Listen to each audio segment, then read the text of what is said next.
If you've noticed you're having to squint or look more closely at things, you're not alone. More and more young people around the world are becoming short-sighted, or in technical terms have become myopic. Studies show a lack of time outside in the sunshine and prolonged close work has become the main culprit of this. Julie Newport is an optometrist with ICU. I see what you did there. Optometry. Hello there. Hello, Kat. How are you? Good, thank you. I can never remember which one is which, short and long-sighted. Help me out. Me neither. No. People who can't see very well in the distance but can see well up close, they are myopic.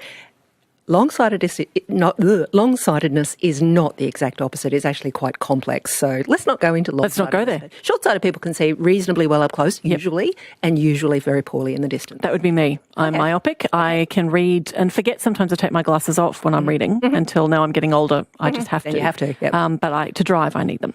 Okay, so what is the connection between UV and sun exposure and myopia? What they have found, and a lot of this work has been done at QUT, so they are leading the world in this, which is fantastic. They have found that if you have a lack of sunshine in your life and if you have risk factors to become short-sighted, like your parents are, or one of your parents is, then you're more likely to develop that short sight than if you do spend plenty of time outside. Okay. But we are told, given that we live under a hole in the ozone layer, that we need to be watchful of how much direct sunlight we get. Most of us wear sunglasses and hats and sunscreen and all those things. So how do you balance that? You will still get plenty of sunlight if you're out with sunglasses on to screen out the UV. And you can even get clear glasses that have UV protection in them. So you're still getting plenty of sunlight to help to slow down the growth of your eyes and the short-sightedness without actually risking you to the dangers of the sun. Oh, and I was told, and I hope it's true, that there is actually, if you buy sunglasses and they say they're UV protected, regardless of where you buy them, they actually have to be. In Australia. In Australia. Yeah, if it's an overseas one, then all bets are off. Okay. So they are always going to be, even if they're servo sunnies? Exactly. Even if they're giveaway sunglasses, if you get them from Hungry Jack's with your burger, they must be 100% UV protective, and the Australian laws police that very well. Okay. I ran into an old friend that I hadn't seen in many years, Julie, and he was wearing glasses. And I said, I didn't know you wore glasses. And he said, well, I'm not sure I'm supposed to. He just was having a bit of trouble seeing at a distance and went and got some ones from the chemist. They seem to help. So he's been wearing those. Look, a lot of people, their prescription will actually lend itself very nicely to the chemist glasses. And we don't have a problem with that, except for when people do that and don't get their eyes tested for years and years and years and years. And meanwhile, they might have something lurking like glaucoma, where you really have to step in early to save their sight in the long term. So would you advise, and I did in this case, and I'm not an optometrist, so I'm very glad that I have an optometrist to help me with this. I said, maybe you should get him checked, mate. Maybe you should, mate. Because he's, I don't know how old he is, a little older than me, so in his mid-50s. In his prime. Yeah, totally. Very young man. And he sort of said that. He said, well, isn't it normal that I should start losing my sight around about now? I don't need to get them checked. What would an optometrist say to that? Oh, you should get a check every 2 years if you're under 65 and every 12 months if you're over 65, because there are things that lurk that don't give you any symptoms until it's too late to do anything about it. Okay, Roger, get yourself in there. You heard it from a woman who has a degree in it. Ron is in Majors Creek and has a question for you, Julie. You just had your lenses replaced, Ron. Yeah, and I was wondering if Julie could tell me, during the dawn and dusk periods when there's low light intensity, I find my vision's quite blurry. Okay. But other than that, for reading and distance is fine during the day. I was just wondering, well, one, why that might be, and two, do I need some sort of glasses or something for that period, especially like for driving or other? It depends on the reason. So a lot of people who've had their lenses replaced, so for example, if you had cataracts in the first place, or if you just had what's called a clear lens replacement, where it's like pretend cataract surgery. So you get these plastic lens implants. And if your pupils get really quite large at night time, then you're going to start clipping the edge of that lens with your peripheral vision. And that does bother some people.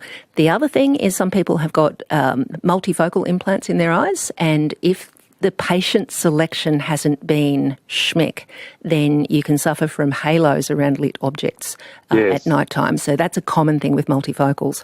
The other thing is a lot of people after that sort of surgery will have prolonged issues with dry eyes, and dry eyes towards the end of the day will be at their worst, particularly if you've been in air conditioning, and then you get all these mucousy clumps in your vision, and that makes it really tricky to see headlights and things at night time as well.